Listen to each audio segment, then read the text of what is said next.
Saya sapa kita semua, selamat malam dan shalom. Yang itu selamat malam, shalom. Selamat malam, shalom. Shalom. Baik, pertama-tama mengucap syukur kepada Tuhan Yesus sehingga pada malam hari ini kita bisa beribadah semuanya karena kasih Tuhan. Terima kasih kepada pengurus Youth yang sudah mempercayakan saya untuk memberitakan kebenaran firman Tuhan pada malam hari ini. Mari sama-sama kita buka kebenaran firman Tuhan dari kitab Efesus pasal 4. Kitab Efesus pasal 4 ayat 17 sampai 32. Mungkin pembacaan kita ini bukan pembacaan yang baru, tapi kita percaya bahwa kebenaran firman Tuhan selalu baru dalam kehidupan kita. Amin. Sudah menemukan amin? Amin. Nanti saya akan membacakan di ayat yang ke-17, teman-teman semua di ayat yang ke-18, dan kita akan membacakannya secara bersama-sama di ayat yang ke-32. Namun, izinkan saya membacakan perikop yang telah diberikan oleh Lembaga Alkitab Indonesia, Manusia Baru. Sebab itu, kukatakan dan kutegaskan ini kepadamu, di dalam Tuhan, jangan hidup lagi sama seperti orang-orang yang tidak mengenal Allah dengan pikirannya yang sia-sia. Dan pengertiannya yang lengkap, jauh dari hidup sesuai dengan Allah, karena keburukan yang ada dalam mereka dan dalam pikiran mereka. Perasaan mereka telah tumpul sehingga mereka menyerahkan diri kepada hawa nafsu dan mengerjakan dengan serakah segala macam kecemaran. Tetapi kamu bahagia bahwa belajar mengenal Kristus. Karena kamu telah mendengar tentang Dia dan menerima pengajaran di dalam Dia menurut kebenaran yang nyata dalam Yesus. Yaitu orang bertemu dengan orang yang dahulu harus mengalahkan manusia yang menemui kesalahan oleh nafsunya yang disesatkan, supaya kamu dibarui dalam roh dan pikiranmu dan mengenal manusia baru yang telah diciptakan berbeda dalam kebenaran dan karena itu buanglah dusta dan berkatalah benar seorang kepada yang lain, karena kita adalah sesama anggota. Apabila kamu menjadi marah, janganlah berbuat dosa, janganlah berkenan kepada teman, dan janganlah beri kesempatan kepada iblis. Orang yang mencuri janganlah yang mencuri lagi, tetapi yang berkeras dan melakukan pekerjaan yang baik dengan sendiri, supaya ia dapat memberikan sesuatu kepada orang. Janganlah ada perkataan kotor keluar dari mulutmu, tetapi pakailah perkataan yang baik untuk membangun, di mana perlu supaya mereka yang mendengarnya beroleh kasih karunia.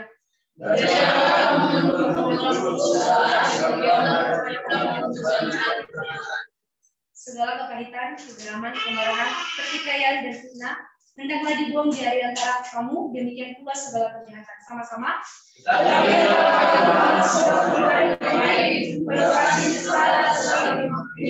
Sebagaimana Allah di dalam Kristus telah mengampuni kamu. Amin. Melalui kebenaran firman Tuhan pada malam hari ini yang telah kita baca, saya akan memberikan tema sesuai dengan perikop yang sudah diberikan oleh Lembaga Alkitab Indonesia, yaitu manusia baru. Apa sih itu manusia baru?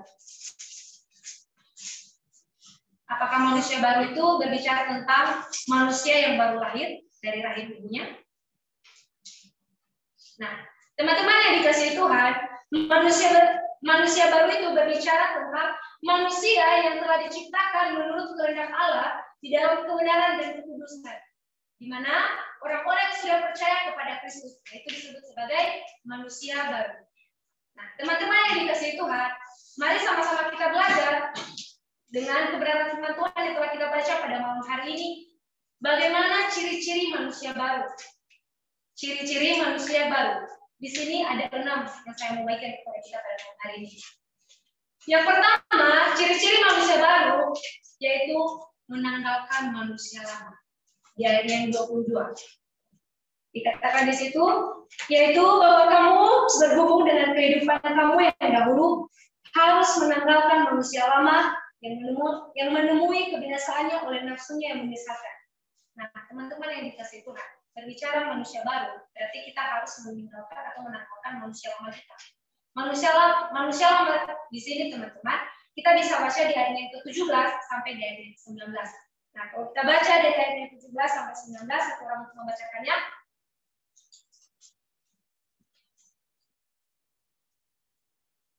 Sampai 19. Sebab itu kukatakan dan kutegaskan ini kepadamu di dalam Tuhan, Jangan hidup lagi sama seperti orang-orang yang tidak mengenal Allah dengan pikirannya yang sia-sia dan pengertiannya yang gelap, jauh dari hidup persekutuan dengan Allah. Karena kebodohan yang ada di dalam mereka dan karena kedegilan hati mereka. Perasaan mereka telah tumpul sehingga mereka menyerahkan diri kepada hawa nafsu dan mengerjakan dengan serakah segala macam pencemaran.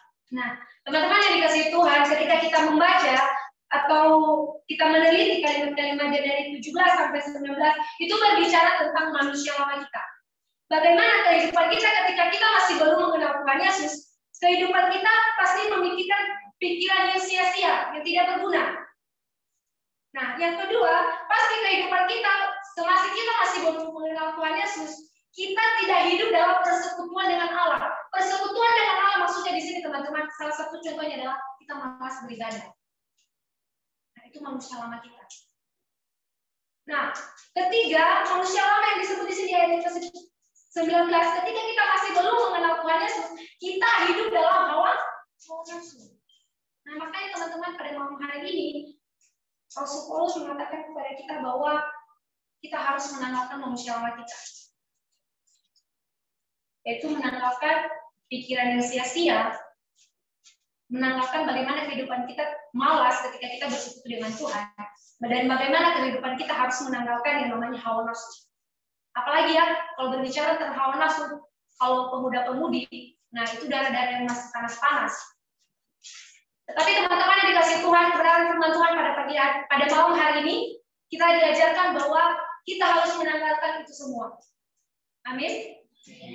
Amin. Amin.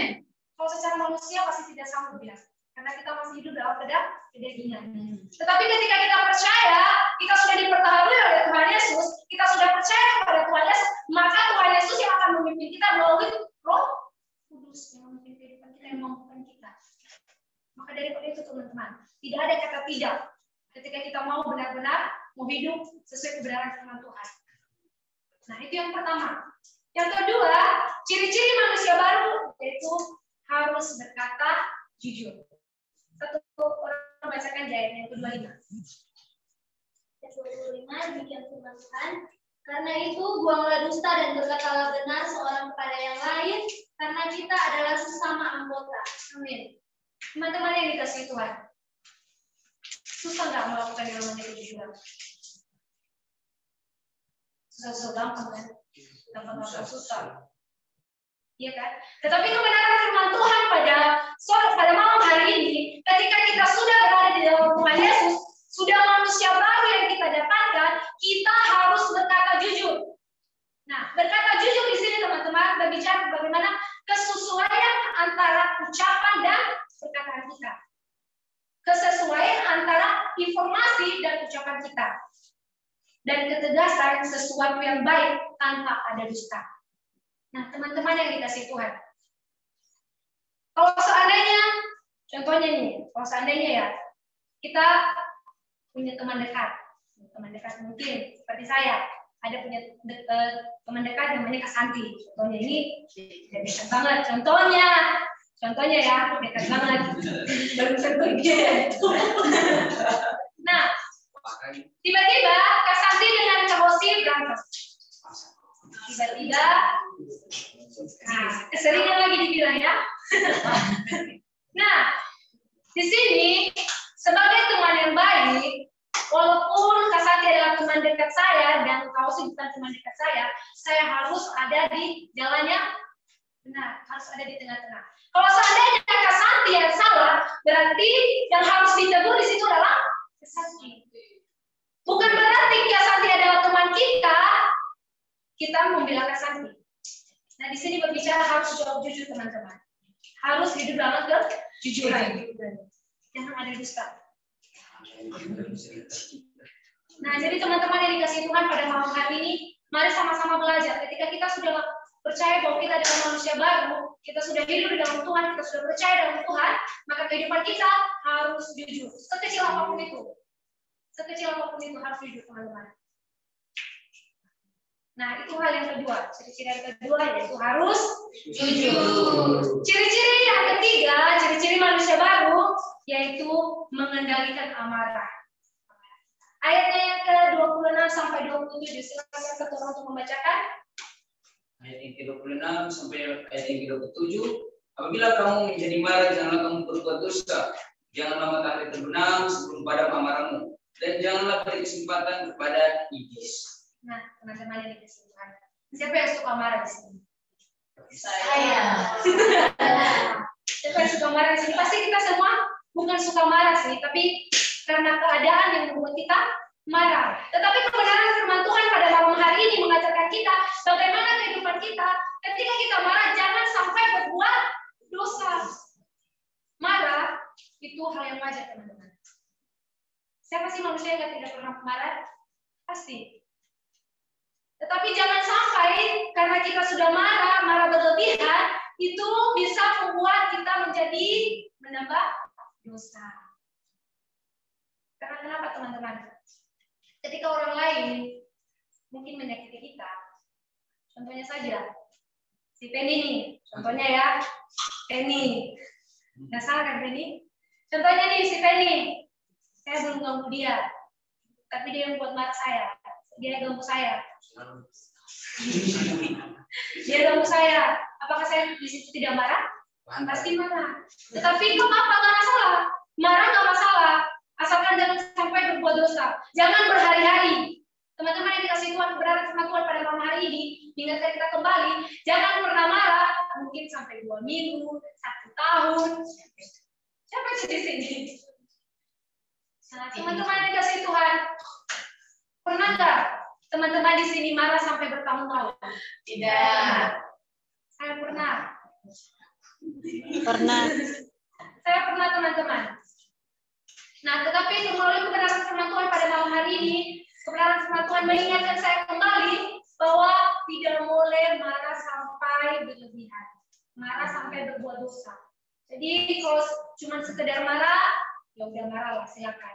Tapi jangan sampai berhari-hari, berminggu-minggu, bahkan bertahun-tahun, karena itu tidak baik, teman-teman.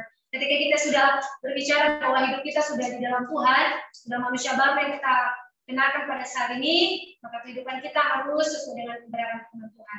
Salah satunya yaitu jangan marah, jangan terlalu berlebihan marah. Maksudnya boleh kita marah, tapi jangan sampai berbuat dosa. Nah, itu ciri-ciri yang ketiga. Yang keempat, ciri-ciri manusia baru yang keempat adalah harus menjadi berkat untuk orang lain. Di ayat yang ke-28. Silakan satu orang untuk membacakan. Ayat yang ke-28. Orang yang mencuri, janganlah ia mencuri lagi, tetapi baiklah ia bekerja keras dan melakukan pekerjaan yang baik dengan tangannya sendiri, supaya ia dapat membagikan sesuatu kepada orang yang berkekurangan. Amin. Teman-teman yang dikasih Tuhan, ketika kita sudah percaya bahwa kehidupan baru sudah di dalam Tuhan, di sini Paulus mengatakan kepada kita bahwa orang yang mencuri, janganlah ia mencuri lagi, tetapi baiklah ia bekerja keras dan melakukan pekerjaan yang baik dengan tangannya sendiri, supaya ia dapat membagikan sesuatu kepada orang yang berkekurangan. Amin. Siapa yang mau jadi berkat di sini? Saya. Jadi teman-teman, ketika kita mau menjadi berkat untuk orang lain, mari jangan pernah malas untuk kerja. Karena kenapa, teman-teman? Ketika kita ada niat untuk memberkati orang lain, ya berarti harus ada sesuatu yang kita kerjakan supaya kita bisa menjadi berkat untuk orang lain. Nah, pertanyaannya sekarang di sini, teman-teman. Siapa yang di sini yang ada keinginan untuk menjadi berkat tapi malas bekerja? Tidak ada di sini. Di sini lah pemuda-pemudi yang super. Pemuda-pemuda apa? Pemuda-pemudi yang mau bekerja, pemuda-pemudi yang mau menjadi berkat. Jadi teman-teman yang dikasih Tuhan, ketika kehidupan kita sudah menjadi manusia baru, sudah hidup di dalam Tuhan, mari menjadilah berkat bagi banyak orang. Teman-teman yang dikasih Tuhan, dalam kebenaran firman Tuhan mengatakan bahwa lebih baik memberi daripada meminta, menerima. Meminta akan menerima sama aja. Nah, jadi teman-teman yang dikasih Tuhan, ketika teman-teman mungkin saat ini ya kita masih meminta sama orang tua kita, mulai dari keperluan pribadi kita sampai semuanya lah bergantung sama keluarga. Tetapi kalau ada kelebihan dari yang diberikan oleh keluarga kita, mari kita membantu teman yang membutuhkan. Jangan lihat besar kecilnya, tetapi niatnya dari hati kita. Ketika kita mau beri. Jadi teman-teman, mari kita sama-sama belajar menjadi berkat bagi orang lain. Amin. Nah, itu ciri-ciri yang keempat.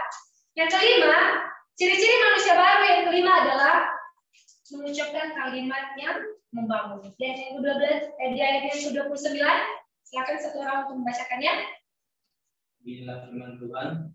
Janganlah ada perkataan kotor keluar dari mulutmu, tetapi pakailah perkataan yang baik untuk membangun di mana perlu, supaya mereka yang mendengarnya beroleh kasih karunia. Amin. Jadi teman-teman yang dikasihi Tuhan, ketika kehidupan kita sudah di dalam Tuhan, sudah manusia baru yang kita kenakan, di sini dikatakan jangan ada perkataan kotor keluar dari mulut kita, tetapi pakailah perkataan yang baik untuk membangun di mana perlu, supaya mereka mendengarkan beroleh kasih karunia. Jadi teman-teman yang dikasihi Tuhan, ketika kita tidak bisa menjadi berkat untuk orang lain dalam segi materi, jadilah berkat mulai dari ucapan kita. Salah satunya adalah membangun teman kita. Bukan membangun kalau dia udah mau tidur kita bangunin ya, bukan. Membangun di sini sama artinya memotivasi, memberikan semangat, memberikan nasihat, memberikan teguran. Kalau seandainya teman kita ada yang melakukan hal yang salah, nah, tegurlah dia dalam kasih Kristus. Jangan menegur juga sok suci, sok apa enggak, tetapi menegurlah sesuai dengan kebenaran firman Tuhan. Nasihatilah sesuai dengan kebenaran firman Tuhan, dan berikanlah semangat bagi teman-teman. Mungkin di sini ada teman-teman kita yang contohnya ujian ya. Contohnya kita ada ujian nih dalam perkuliahan. Nah, contohnya nilai saya contohnya cuma 40. Nah, si Septi nilainya 90 contohnya. Nah, di sini saya sudah mulai gimana ya, udah patah semangat karena nilai saya ya kecil lah. Tetapi si Septi memberikan semangat, Kak harus semangat. Mungkin di mata kuliah ini kakak segini, mungkin nanti di mata kuliah lain kakak lebih baik daripada ini. Jadi teman-teman, berikanlah semangat yang baik untuk orang lain. Itu ciri-ciri yang kelima. Dan yang keenam, ciri-ciri yang keenam adalah mengasihi sesama. Di ayatnya yang ke-31 sampai 32. Silakan satu orang untuk membacakannya. Beginilah firman Tuhan. Segala kepahitan, kegeraman, kemarahan, pertikaian, dan fitnah hendak dibuang dari antara kamu. Demikian pula segala kejahatan. Tetapi hendaklah ramah satu terhadap yang lain, penuh kasih mesra dan saling mengampuni, sebagaimana Allah di dalam Kristus telah mengampuni kamu. Amin.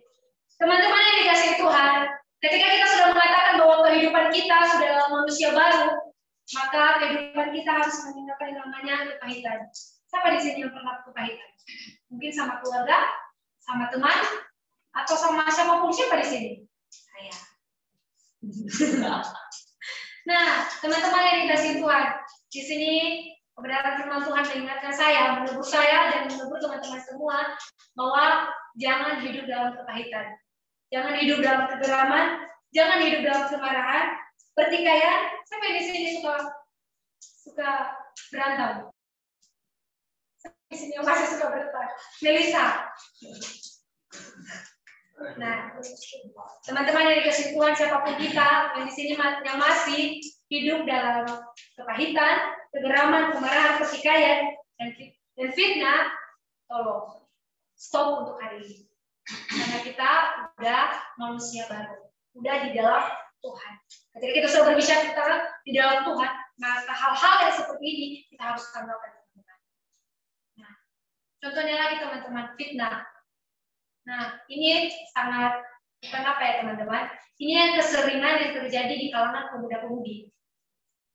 Belum tentu, contohnya nih, saya bilangnya seperti ini sama si TJ.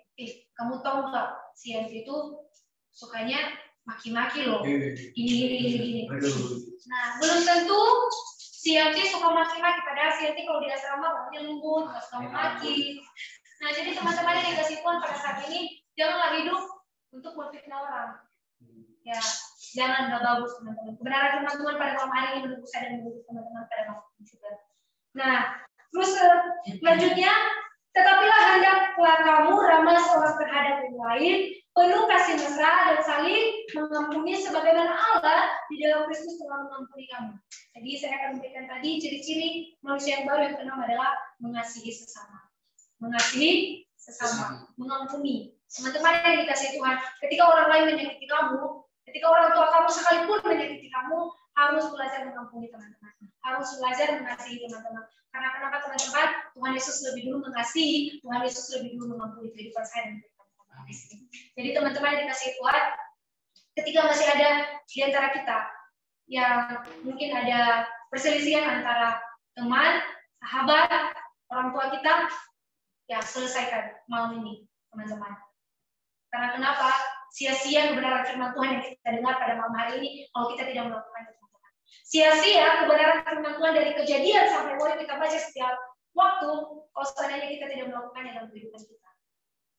Maka daripada itu Tuhan, maka daripada itu teman-teman, mari sama-sama untuk saling mengasihi. Saling mengasihi, teman-teman. Mungkin kalau mengasihi orang yang membenci kita sangat tidak mudah ya teman-teman. Karena secara manusiawi kita juga punya batas. Tetapi kita yakin dan percaya bahwa ketika kita mengandalkan Tuhan, ketika kita mengandalkan Tuhan dalam kehidupan kita, maka Tuhan Yesus akan memampukan saya dan teman-teman semua untuk mengampuni, bahkan untuk mengasihi orang yang menyakiti hati kita. Nah, teman-teman yang dikasihi Tuhan, menceritakan kebenaran firman Tuhan pada malam hari ini, yaitu ciri-ciri manusia baru. Yang pertama tadi, yang kedua, yang ketiga, apa yang ketiga? Mengendalikan amarah. Yang keempat, menjadi dekat dengan orang lain. Yang kelima, mengucapkan kalimat yang maaf. Dan yang keenam, mengasihi. Amin untuk kebenaran firman Tuhan.